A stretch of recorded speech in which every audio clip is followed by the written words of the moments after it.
জীবিত মানুষের দোয়া এটা বিলকুল জায়েজ। একটু বড় করে বলুন। মাররান নবী সাল্লাল্লাহু তাআলা আলাইহি ওয়াসাল্লাম আলা কবরাইন জাদীদাইন। এই হাদিস আপনি কোথায় নেবেন? খুদ মাইয়াতের জন্য আমার নবী নিজে দাঁড়িয়ে কবরে পারে দোয়া করেছেন। সুবহানাল্লাহ বলেন না? দোয়াউল আহিয়া, মৃত্যু মানুষের জন্য জীবিত মানুষের দোয়া এটা বিলকুল বিলকুল জায়েজ।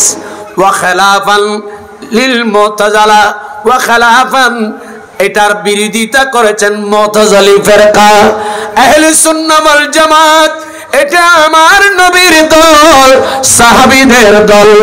মা আনা আলাইহি ওয়া আসহাবি, নবী এবং সাহাবীরা যেটা আকীদা বেঁধে দিয়েছেন সে আকীদার নাম হচ্ছে আহলে সুন্নাহ ওয়াল জামাত। চিৎকার দিয়ে বলুন